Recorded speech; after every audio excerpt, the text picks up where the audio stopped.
Welcome to Small Talk by Sfarim Chatter. I'm Nachi Weinstein.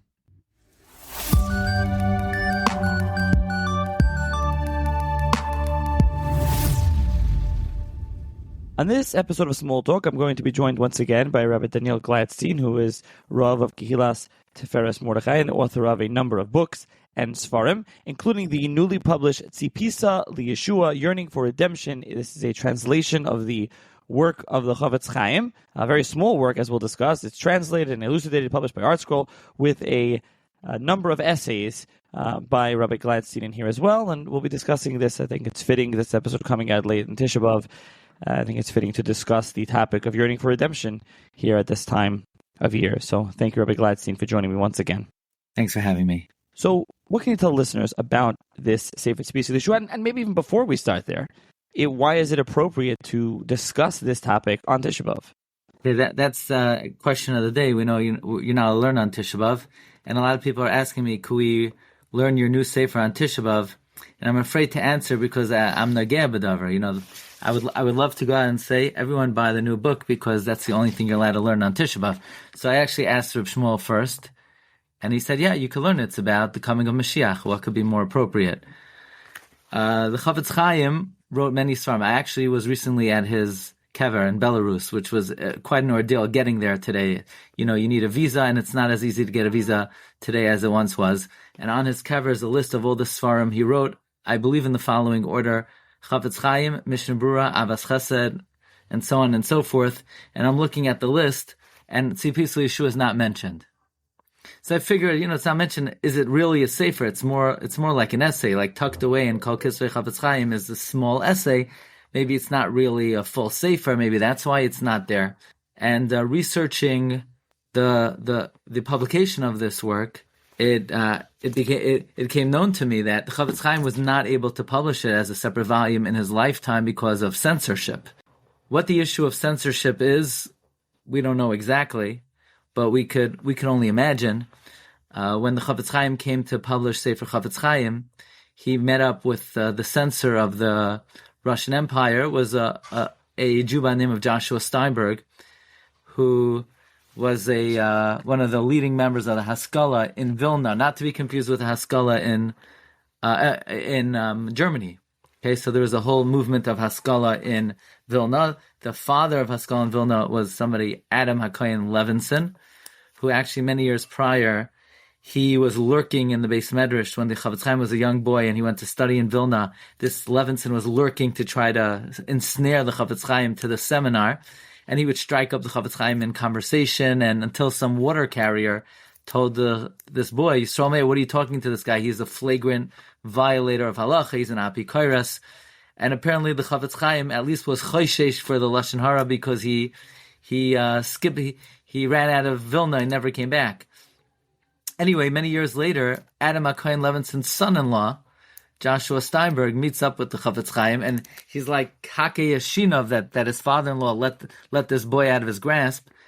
And in the course of their conversation, so you can imagine Steinberg's reading this book about what you are or not allowed to say about another Jew, and he's not happy with this topic. He thinks it's a backward topic, and in the course of the conversation, the Chofetz Chaim used the expression lahavdil, and Steinberg got very angry. Lahavdil, there's no difference. All mankind is equal. So you could just imagine if the word lahavdil was something that rubbed the censor the wrong way, then there's no way they're letting a book about the subject of the redemption of the Jewish people and the Jewish people's return to the land of Israel. There's no way that's ever going to pass censorship. So we don't know that conclusively, but that's a very reasonable assumption of what the censorship issue was. And the Chofetz Chaim had to publish Tzipsa Yeshua in a magazine, and we'll talk about that. It's interesting that in 1929, Chofetz Chaim's son-in-law, Rav Aaron HaKohen, who was living first in Yerushalayim, then in Tel Aviv, he published what he thought was the first edition of Tzipsa Yeshua as a separate sefer, And he writes, this is the first time Sefer Tzipsa Yeshua appears for the Jewish people as a separate Sefer. My father-in-law could not publish it due to censorship. He had to stick it into a journal called Hapeles. So for you scholars out there, Hapeles was a newspaper that was published between, I believe, 1900 and 1905. So I figure, okay, let me find which edition of Hapeles. Hapeles is available. It's on Hebrew books, it's on Oitzar Chachma. So I went through all the Hapeleses. No, there's no Tzipsa Yeshua there. So then a few people told me that the publisher of Hapeles was a rabbi by the name of Rabbi Eliyahu Akiva Rabinowitz, who is the Rav in Paltava. After he published Hapeles, he published another magazine between 1910 and 1915. It's called Hamodia, not to be confused with the Hamodia. And sure enough, in the scans of the National Library of Israel, if you look up Tzipsa Yeshua, they have this 8-page pamphlet, and on the final page, it's stamped issue 31, and it says it belongs to a certain edition of Hamodia. In other words, the Chofetz Chaim had it inserted into this magazine the same way, like there's like a Yated insert.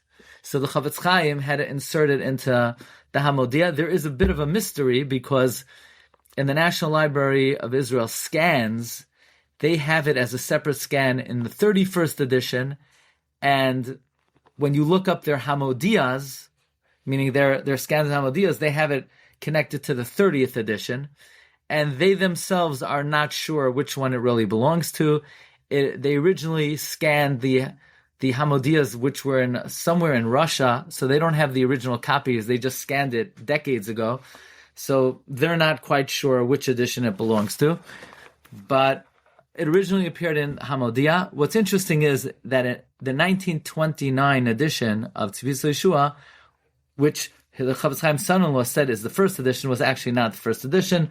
The first edition was published in 1921. I'm just looking on my desk because I bought the first edition, 1921 edition. I bought it on eBay.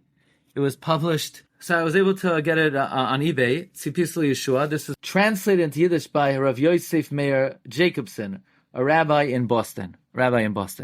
So, and he translated in Yiddish, and it's interesting, in the beginning of the book, he writes certain things he heard personally from the Chofetz Chaim when he was learning in Radin about the coming of Mashiach. And actually, as this book was going to print, a cousin of mine, Heshi Pinter, he told me his father was my wife's uncle, my uncle, Itchy Pinter. He was working in a hospital, and somehow he got his hands on a letter from the Chofetz Chaim. And he said, "Oh, you're writing on Tzipsa Yeshua? I think I have a letter from the Chofetz Chaim about Tzipsa Yeshua."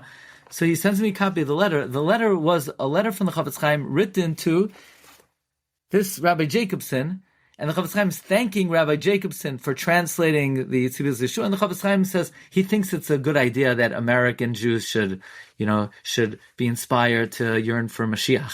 So that the 1921 edition is really the first publication of Tzipsa Yeshua in a Sefer. And now it's available in English. With the Hebrew, and you really recount this tale, this fascinating story about his publication history and this question of censorship that you're still not quite sure what was going on there. So let's talk about the Sefer, or as you say, really an essay, small, 18 pages or so. What was the original? 8 pages, right. 8 pages. Yeah. So let's talk about the Sefer, the Chofetz Chaim, why the Chofetz Chaim wrote it, what it was, and why you decided to, now you're going to publish this in a Hebrew-English annotated edition with essays. It seems like the Chofetz Chaim would have liked to publish it as a separate volume, but whenever the typical yeshiva student or scholar tries to get their hand on Tzipsa Yeshua, they can never get a separate volume. It's always like tucked away in the Kol Kisvei Chofetz Chaim. So I think what happened to it is what the Gemara describes with the Treyasar, with Aidi Dezutar Irkasle. When something's really small, it just gets lost. So I thought it was a worthwhile idea to give the Sefer independent attention. And in order to do that, you need to somehow make it worthy of being a separate volume. So how do you make it worthy of being a separate volume? You got to give it some bulk, Certainly an English translation will give it attention, especially with published by ArtScroll. And here's one thing that I think is a contribution to the Tzipsa Yeshua. The Chavetz Chaim is trying to persuade his reader that the likelihood of the coming of Mashiach is stronger in his time, 100 years ago, than it ever was. And the Chavetz Chaim explains, based on the difficulties of the time, the poverty, and how difficult it was to send children to yeshiva or to raise an observant family. And the Chavetz Chaim describes the ridicule that observant people had to suffer. So while those might have been compelling arguments 100 years ago, I think for the contemporary reader, they might say, really? Is it really hard to send our kids to yeshiva? It goes without saying. What's the alternative? Or ridicule? Most observant Jews live in communities where it's obvious to be an observant Jew. One would be ridiculed if they weren't. So these arguments seem to be not as relevant. So I tried to explain, based on traditional sources, how the arguments of the Chavetz Chaim could really be utilized even in a more compelling way today. For instance, many Sfarim bring, and the Alshich specifically, who writes, the challenge of wealth is considered a greater challenge than poverty, even though that's, most people would say, bring on the challenge of wealth and I'll deal with it. But in reality, it's a bigger challenge. So utilizing the Chavetz Chaim's argument, if Mashiach was more likely to come when Jews were serving Hashem out of poverty, then according to the Alshich, it's even more likely to come in an affluent society. So try to preserve the logic of the Chavetz Chaim for our time. That's, I think, one contribution to the Sefer. And by adding essays and explaining how to practically yearn for Mashiach and what it means to yearn for Mashiach. So I hope the topic is given and the Sefer is given the proper attention. So let's talk about the topic, because that encompasses what the Chavetz Chaim was talking about, and also you go more into your essays, which the obligation to yearn for Mashiach and the source for that. Is there a specific time to discuss some of the essays to wait for Mashiach? Is the belief in Mashiach one of the tenets of Judaism? I think that's one that'll catch people's attention right away and look at it. And you have a number of other essays in here. So if you want to touch on some of those topics, I think it's appropriate now at this time, and also so people can get a flavor of what the Sefer is about. Yeah, so one very powerful question that actually the Brisker Rav asks on what's attributed to the Rambam. The Rambam says one of the principles of faith is, I believe in the coming of Mashiach, and then the Rambam says, the Rambam seems to have this question. So, what's taking so long? And the answer is, I'm still waiting for him. I don't know where he is, but I'm still waiting for him. So the Brisker Rav points out, since when did the Rambam become one of the Balei HaTosfos, where he's asking afagavs and giving mikomakoims? Tosfos asks temas and b'yesh loimars. There's a shakla v'tarya. The Rambam's a halachis. He just cuts to the chase. So why is the Rambam asking questions? He doesn't ask any questions in any of the other Yud Gimel Ikrim. So basically, the Brisker Rav brings out the point that if you look carefully in the words of the Rambam, the Yad HaChazaka, the Rambam says Mashiach encompasses two tenets of faith. Number one, to believe in his coming, to have an emunah in the reality of Mashiach. But number two, awaiting the coming of Mashiach is an ikar ha'emunah. One may have thought, no, only belief in Mashiach is ikar emunah, and awaiting it is like, some kind of righteous behavior. No, it's not righteous behavior. It's a tenet of belief where one is required not only to believe in it, but to actively await his coming. So the question is, as you mentioned, so what's the source of this? We're in the Chumash. I mean, you can't make up a tenet of belief. Where in the Chumash does it say such a thing? So there are different possible sources. The Brisker Rav uncovers a source, and a lot of the Sefer discusses the approach of the Smak. The Smak says the very first mitzvah in the Torah, the mitzvah of Anoichi Hashem Elokecha Asher Hotzisicha Me'eretz Mitzrayim. By the way, on the Smak, the Chidah says, I see you have the nice set of Chidah behind you. Chidah and Shem HaGedolim says, I think every Sfarim Chatter podcast has to quote the Chidah and Shem HaGedolim at least one time. It's one of the rules. It should, right?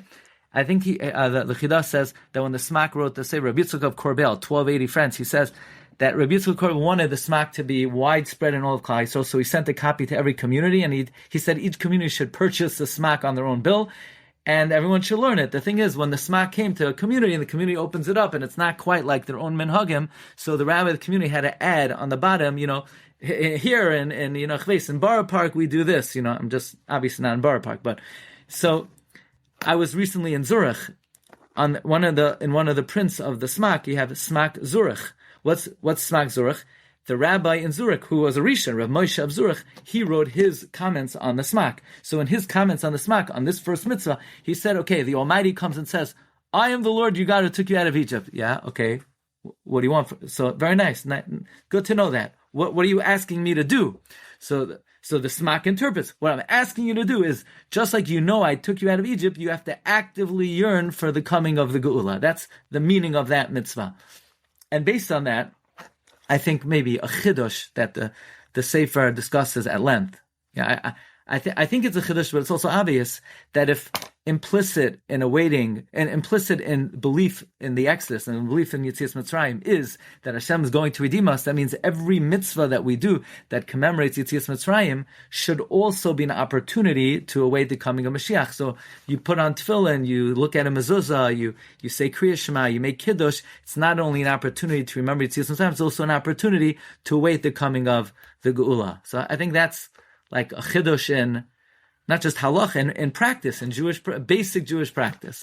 As we said, this is a annotated and translated into English edition with the Hebrew of the Chavetz Chaim's Piece of Yeshua, the classic ArtScroll layout, ArtScroll font. That's in the beginning. It has your introduction about the censorship, fascinating story for those interested, and then you have your number of essays in the back. So, what are you trying to accomplish with the Sefer? I guess I'm humbly trying to bring the message of the Chavetz Chaim that he wanted to accomplish 100 years ago, to instill a genuine yearning for Mashiach for the people of his time. I think it's appropriate that in our time and the challenges that we face, we should have a reminder as well that even though, look, we're very involved in doing mitzvahs, but after all, there are 6 biggies that we're going to have to answer after 120. They're not asking, did you keep Shabbos? Obviously, you're going to have to there's an accountability for that. Obviously, there's an accountability for all 613. But one of the big 6 is Tzipsa Yeshua, and therefore this needs to be at the forefront of our attention. So that's really the main topic of the book, aside from some innovative ideas about the topic. And who would you say the Sefer is meant for? It's meant for anyone anyone whose mother is Jewish and is part of the Jewish people, and takes seriously their personal obligation and would like to heighten their awareness of and their personal attention to yearning for Mashiach. I think this book could assist them. Okay, so I'll link to the book in the show notes, and we should all be zeicha to the Gula Kroiva, and like the Novi Yirmiyahu says in Eicha, Shivenu Hashem Elechav Nashuva Chadei Shemenu Kekedem. Amen. Thank you again for joining me. Thank you.